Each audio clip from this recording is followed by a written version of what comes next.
Weekend पर मैं कोशिश करती हूँ कि घर के जो ज़रूरी काम है जिसको मुझे बाहर जाकर के करना है उसको निपटा दूँ, क्योंकि वीकडेज में मुझे बिल्कुल भी टाइम नहीं मिलता है। मिहिर को उसके दादा दादी के पास छोड़ करके हम दोनों चले गए थे डीमार्ट राशन भरवाने के लिए। वीकेंड होने के बाद भी हमें पार्किंग जोन में कार पार्क करने के लिए जगह मिल गई और उसके बाद से हम दोनों आ गए थे डीमार्ट के अंदर।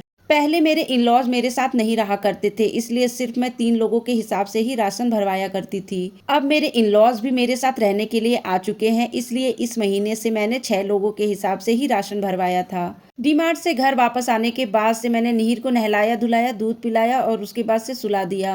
निहिर तो सो गया था, उसके बाद से मैंने भी थोड़ा सा रेस्ट किया और उसके बाद से आ गई थी मैं सीधे किचन में, क्योंकि मुझे धोना था इतने सारे कंटेनर्स जो कि बहुत ही ज्यादा गंदे हो गए थे। घर के जो जरूरी काम है उसको करने के साथ साथ मैं घर में साफ सफाई का भी पूरा ध्यान रखती हूँ। मुझे अपने घर में किसी भी कोने में अगर गंदगी दिख जाती है तो जब तक उसको साफ नहीं कर लेती हूँ तब तक वह कोना या फिर वह चीज मेरी नजरों में और मेरे दिमाग में खटकती रहती है। थोड़ी देर मेहनत करने के बाद से मैंने सारे कंटेनर्स को अच्छे से रगड़ करके धो करके चमका दिया था और इसके बाद से अब मुझे साफ करना था ये हैंगिंग ड्रेन रैक। इस रैक को मैंने अमेज़न से ऑर्डर करके मंगवाया था और इसके साथ मुझे मिला था 2 ग्लू स्टिकर, जिसकी हेल्प से मैंने इस रैक को दीवार पर हैंग भी कर दिया था। इसके साथ जो ग्लू स्टिकर आया था वह दीवार से मुश्किल से 10 दिनों के अंदर ही निकल गया और एक दिन मैंने देखा कि यह रैक नीचे सिंक में गिर गया था। कई बार मैंने सेम ग्लू स्टिकर को दीवार पर चिपकाया और इस रैक को हैंग किया, लेकिन मुश्किल से 10 से 15 मिनट बाद फिर से ये रैक बार बार नीचे ही गिर जा रहा था।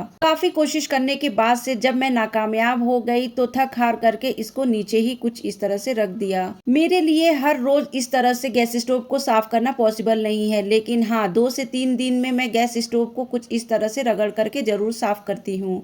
मुझे किसी भी चीज की साफ सफाई करने में बहुत ही ज्यादा टाइम लगता है, इसलिए जब मैं देखती हूँ कि मेरे पास अच्छा खासा टाइम है तभी मैं किसी चीज को साफ करने के लिए लगती हूँ। ये सब करते हुए कभी कभी मेरे मन में ख्याल आता है कि कब इन सारी चीजों से मुझे फुर्सत मिलेगी, लेकिन फिर मुझे याद आता है कि इन सारी चीजों से मुझे कभी भी फुर्सत नहीं मिलने वाली। मैं अपना सबसे ज्यादा टाइम किचन में ही स्पेंड करती हूँ, इसलिए मैं पूरी कोशिश करती हूँ कि जब भी मैं किचन में आऊँ मेरा किचन हमेशा साफ सुथरा रहे। अपने किचन को साफ सुथरा रखने के लिए मैं हर दिन कोशिश करती हूँ और हर दिन कुछ न कुछ साफ सफाई किचन में जरूर करती हूँ। मुझे बैक पेन का भी इशू है, इसलिए जब भी मैं ये सब काम करती हूँ मुझे हमेशा बैक पेन होता ही है।